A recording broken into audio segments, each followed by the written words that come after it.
Olá para você que acompanha aqui a programação da nossa TV Câmara Guarulhos, seja mais uma vez bem-vindo ou bem-vinda a mais uma edição do nosso Ponto de Vista. Você sabe, assim, que a gente tem uma nova eleição, né, municipal, novos vereadores integram a Câmara, ou então vereadores antigos que permanecem, são reeleitos. A gente traz aqui edições do Ponto de Vista para vocês especiais, trazendo a palavra desses vereadores, para a gente fazer aqui um prognóstico para os próximos 4 anos, as bandeiras que cada um levanta, enfim, para você conhecer melhor um pouco deles, se bem que esta vereadora, vocês já devem conhecer bastante aí das nossas transmissões, das sessões, dos nossos programas. Eu recebo hoje Janete Pietá, uma das fundadoras do PT e filiada ao PT, então, desde que nasceu. Vereadora, seja muito bem-vinda à nossa edição do Ponto de Vista. Bem-vindo a todos que estão nos assistindo. Esse programa é importantíssimo porque mostra o ponto de vista de cada um. Obrigado, Leandro, pelo convite. Estou aqui. E eu vou começar já dizendo que eu quero agradecer, eu sou muito grata à militância que fez com que eu fosse do PT a mais votada. Eu tive 6.461 votos, a 7ª no geral, né? Então, eu quero agradecer principalmente nesse momento de pandemia, por ter passado 2020 incólume ao Covid, né? E estamos aqui para o 2º mandato, né? Muito bem, vereadora, você, e eu vou aqui deixar claro para os telespectadores que eu vou chamá-la de você, porque, primeiro, tenho liberdade para isso, e segundo, você tem uma aparência muito jovial ainda, então tá super de boa aí. Então, vereadora, você foi já 2 vezes deputada federal, agora foi reeleita aí para o seu 2º mandato como vereadora. Queria que você falasse um pouquinho da campanha, como é que foi fazer a campanha durante a pandemia, porque deve ter sido algo inédito, né? Ninguém tinha passado ainda por isso. Você focou mais nas redes sociais, você conseguiu ir para a rua. Como é que foi a sua campanha nesse cenário pandêmico? Eu acho essa pergunta muito interessante. Primeiro, porque nós vivemos um ano atípico. Eu trabalhei até o dia 20 de março presencial. No dia 21 eu comecei o meu trabalho online. Dentro das minhas perspectivas, eu estava numa perspectiva de fazer meio a meio a campanha. Realmente durante o ano todo eu trabalhei, e aí digo que é muito mais puxado trabalhar online do que presencial. Que você está em casa, você não tem limite. Eu sou uma pessoa que trabalha muitas horas, mas eu trabalhava às vezes 17 horas. A campanha, na prática, é o próprio mandato, mas o ano de 2020 eu trabalhei fazendo reuniões, e aí o que eu entendi? Eu tenho uma base muito popular, que eu precisava preparar essa base popular para uma campanha online. Então, eu fiz grupos de WhatsApp, fiz reuniões, fiz lives, mas a campanha, ela praticamente começou no dia 27 de setembro. Eu tenho boas recordações infantis do dia 27, dia de Cosme e Damião, sou carioca, dia das crianças antigamente, né? Depois passou para o dia 12. Então, nós começamos ali, e a nossa pretensão era realmente ser uma campanha mais meio a meio e, no final, presencial, mas, na verdade, ela foi totalmente presencial. Nós tomamos todos cuidados, porque aqui em casa nós 2 éramos candidatos, o marido, né, o Eloy, a prefeito, e eu, a vereadora. Tomamos os cuidados, a questão de higienização e tudo mais, e até num período, a partir de outubro, um dormia em um quarto, outro no outro, porque se um fosse contaminado, não contaminaria o outro, né? Nós tínhamos essa preocupação atitude, porque respeito a vida dele e ele respeita a minha vida. Eu sou uma pessoa que tem idade, mas meu médico diz que eu não tenho os meus exames não apresentam a minha idade cronológica, mas eu tive problemas respiratórios e por isso eu sinto muito a morte das pessoas por Covid, porque temos ar aqui e não consegue respirar, né? Aliás, isso não é só no Covid, é também no massacre à população negra.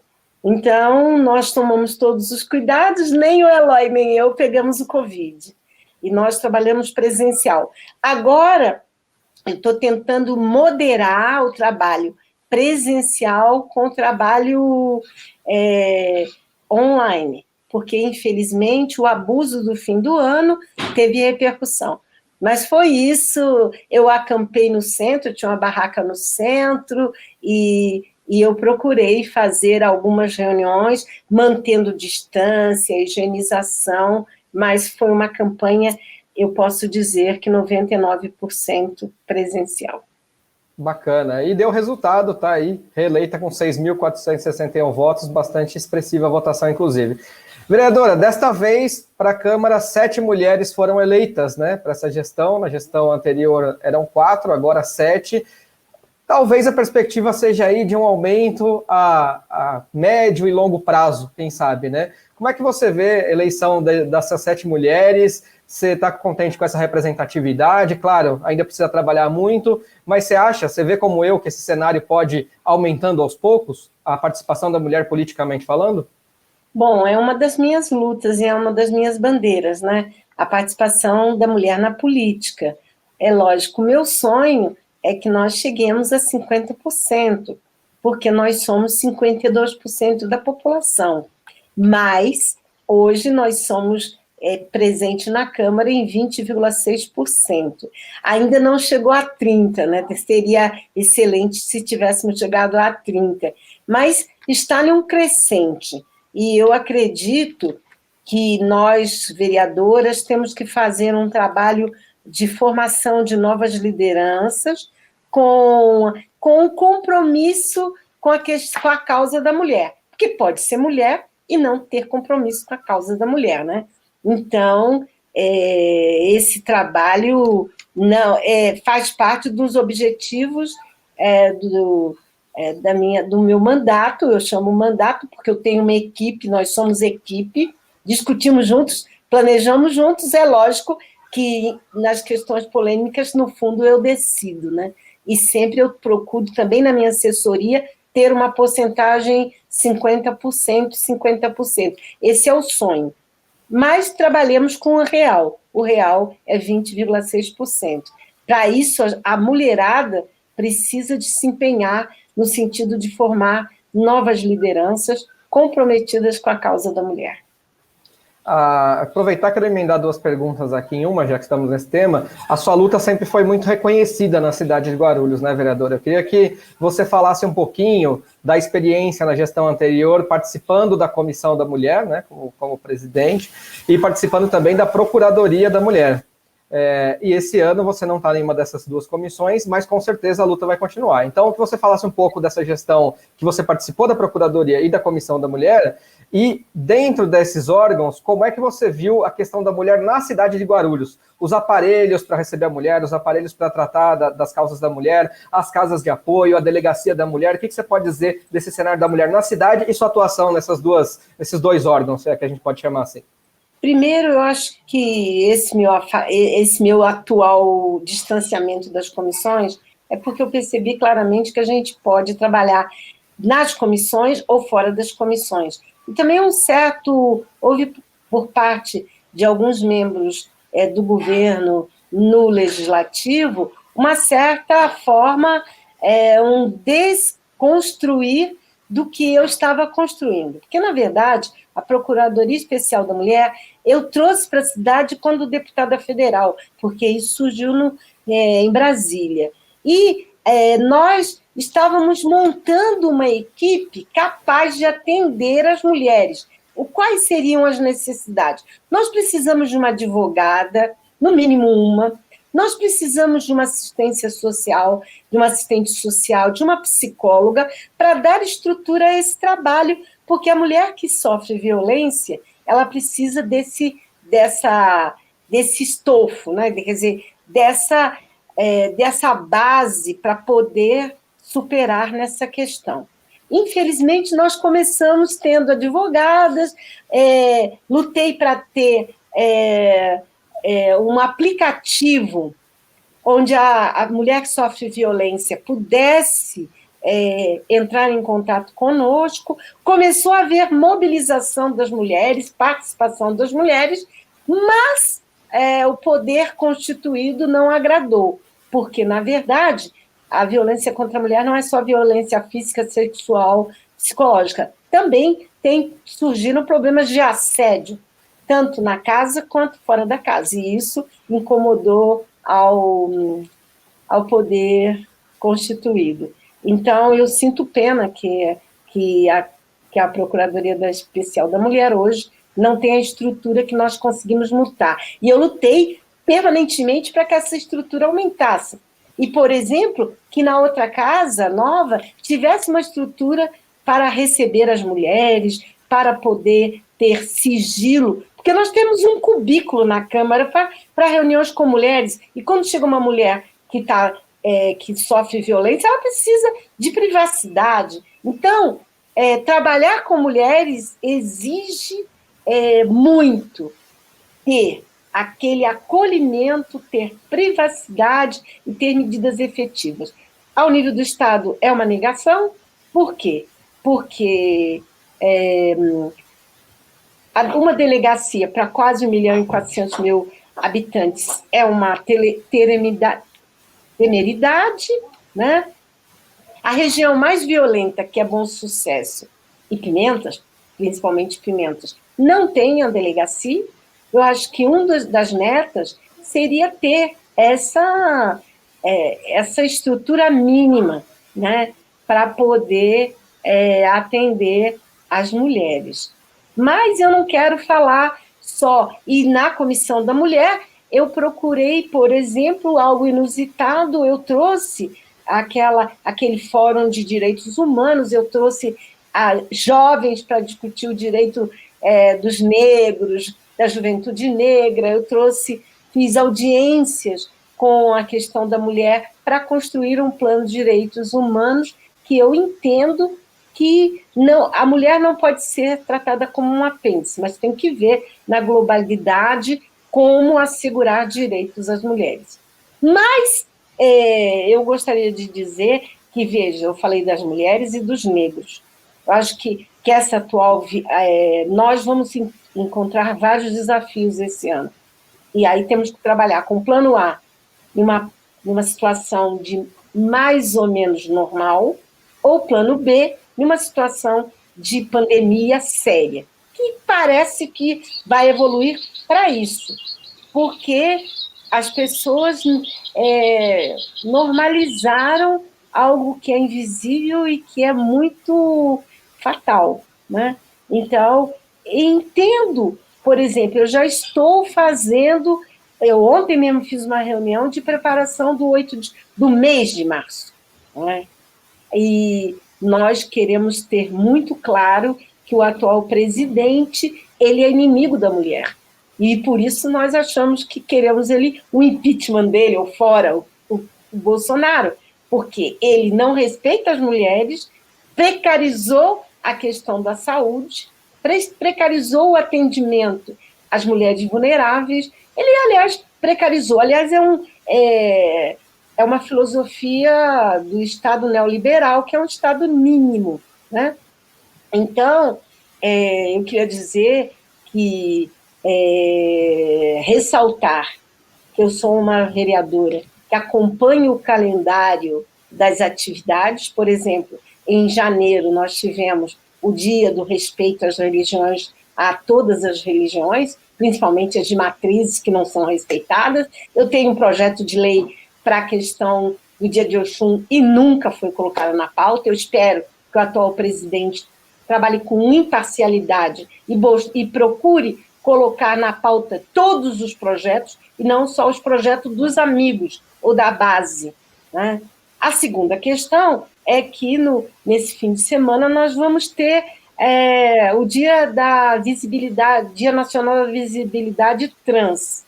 Eu quero dizer que eu respeito a escolha, esse modo de viver e de enfrentar essa vida. São setores perseguidos, minoria, e infelizmente o Brasil é um dos países que mais matam trans, né? Então, É uma questão delicada e séria, né? E em fevereiro nós vamos ter o dia do voto, 24 de fevereiro, o voto feminino, né? Quer dizer, vamos ter que celebrar dizendo que temos que preparar mais mulheres para assumir cadeiras políticas, assumir também direção de empresas, né? Porque eu acho que lugar de mulher não é só na cozinha, não é só na escola, não é só na saúde, é em todos os lugares, né? A gente espera que a luta pela igualdade continue e que efetivamente seja alcançada, né? Vereadora, a gente já está quase encaminhando para o final do programa, realmente passa muito rápido. Eu ia te perguntar sobre projetos de lei, mas você mais ou menos já falou alguns que você apresentou e quer reapresentar, né? Quer trazer a pauta novamente. Então, o que eu vou pedir para você nesse finalzinho de programa é para falar um pouco sobre a relação que você enxerga na Câmara atual, né? Com essa reeleição de alguns vereadores e eleição de novos vereadores, entre o legislativo, essa relação entre o legislativo e o executivo. Como é que você enxerga hoje a questão base do governo, a questão oposição? A gente sabe que você sempre fez uma oposição legítima. Que desafios você vê para esse mandato e essa relação executivo, legislativo e base e oposição de governo? Bom, eu vou começar pelos desafios. Eu acho que um dos principais desafios que nós, vereadoras e vereadores, teremos é o desafio de resolver as questões candentes da saúde. A saúde não pode se tratar somente o Covid. Por exemplo, tratando a questão da mulher, falta ginecologista na maior parte das unidades, falta remédio e médicos. Então, foi um desrespeito não fazer o atendimento ao Covid de forma separada, mas um hospital, em uma tenda, em um plástico, se gastou muito e foi com ele, foi com o plástico. Então, nós temos que criar uma estrutura. O Covid veio para ficar e exige equipamentos sofisticados no atendimento à UTI. Então, acho que saúde é um grande desafio. Saúde da mulher, saúde do homem, né? Por exemplo, falta o urologista, falta também campanha do câncer de próstata, não só o câncer de mama e os cânceres das mulheres, né? Guarulhos tem que criar uma estrutura de atendimento à oncologia na cidade. Outra questão que é um grande desafio é a questão do desemprego.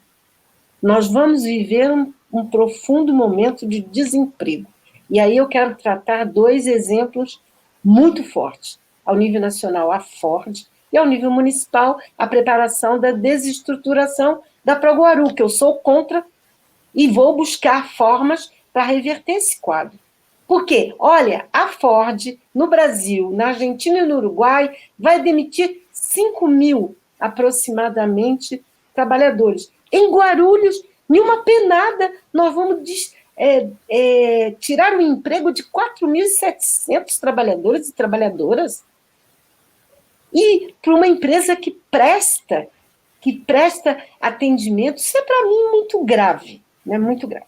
Mas quero também dizer que outro problema candente da cidade, quero dizer para o pessoal que me assiste, que eu vou estar junto com a comissão da ProGuaru e com vocês, trabalhadores da ProGuaru, no sentido da defesa do emprego. Não basta a bandeira de fim do desemprego lá, tem que aqui e agora é a questão da ProGuaru. A outra questão, logicamente, é a moradia. Eu, essa semana, já tive uma audiência na Defensoria sobre casos, nós temos mais de 100 ações civil públicas. É necessária uma discussão séria dessa questão da moradia, de um plano de habitação geral e tratar essas questões que vêm de muitos anos, mas que chega uma hora que tem que ter resolutividade, né? Sem falar, logicamente, que a educação. Nós vamos ter o novo legislativo vai ter que enfrentar a questão da educação. E aí nós vamos ter que criar, eu estou fazendo estudos sobre isso, como a gente vai criar mecanismo para ter não só o ensino presencial, mas o ensino à distância. É necessário ter estrutura, é necessário ter equipamento, é necessário formação e é principalmente necessário ter uma banda larga capaz de de prover, né, a necessidade. E eu convivi com realidades durante o ano passado gravíssimas. Por exemplo, algumas famílias do Cabo Sul, estou dando claro o exemplo, a mãe tinha um celular, 5 filhos na escola, 3 no mesmo horário. Quem é que ela escolheria para usar o celular dela? E como é que ficaria o celular se ela é uma autônoma? Então, são dramas que esse atual governo, do governo anterior, que continua, terminou com a questão da estrutura de notebook nas escolas, e agora chegamos à vez de retomar algumas discussões seríssimas, né? Então, infelizmente, eu abordo as questões de forma lógica, de forma concreta, porém, não agrada porque eu não sou da turma que diz amém. Então, eu serei eternamente oposição, né? Porque eu vou cutucar aonde está a ferida, e uma das feridas é essa, né? Então, Tá é certo. isso, e estou aqui sempre à disposição. Não, tá certo, vereadora. Quando a convidada é boa, cabe ao apresentador não atrapalhar, né? Não precisei nem falar muito. A senhora não, você ficou à vontade para poder falar com a gente. Então já peço aí, pelo menos em 30 segundos, um minutinho, as considerações finais. E agradeço por ter aceitado aqui o nosso convite para participar do Ponto de Vista. Muito obrigado, viu, Janete? Bom, em primeiro lugar, eu agradeço também, agradeço a você que está me assistindo. Procure as nossas redes, o Leandro depois vai colocar os telefones de contato e dizer que eu gostaria muito da participação de você no nosso mandato, porque o mandato, eu represento você, você me deu o voto para que eu te represente, mas eu preciso dialogar e saber do que você quer e que você acha prioridade. Por isso eu convido você a participar como voluntária, como participante desse mandato, que é um mandato dinâmico, é um mandato atrevido e é um mandato que tem compromissos como causa saúde, educação, emprego, moradia, mulher, negro, né? E meio ambiente. Nós somos seres que vivemos num mundo que precisa de ser preservado. Por isso, termino dizendo que eu serei sempre oposição e já digo, vacina para todos, fora Bolsonaro. Obrigado, vereadora. Parabéns pela postura e você sabe que tem aqui, neste apresentador, um grande admirador também. Muito obrigado a você que também acompanhou esta edição do Ponto de Vista com a vereadora Janete Pietá, eterna representante do Partido dos Trabalhadores, reeleita aí para o segundo mandato na cidade de Guarulhos. E eu sempre digo para você, se você quer saber o que o seu vereador está fazendo, quais as posturas do seu vereador, os projetos de lei que ele apresenta, assista aqui a programação da TV Câmara Guarulhos para ficar por dentro. Afinal, ele é o seu representante aqui no parlamento, né? Pode ser o seu representante para tomar conta da cidade, para fiscalizar a cidade e para ajudar aí nas principais bandeiras a população da cidade de Guarulhos. Então, continue a nossa programação. Muito obrigado pela audiência de hoje e a gente se vê numa próxima. TV Câmara Guarulhos, o canal da cidadania. Tchau, gente.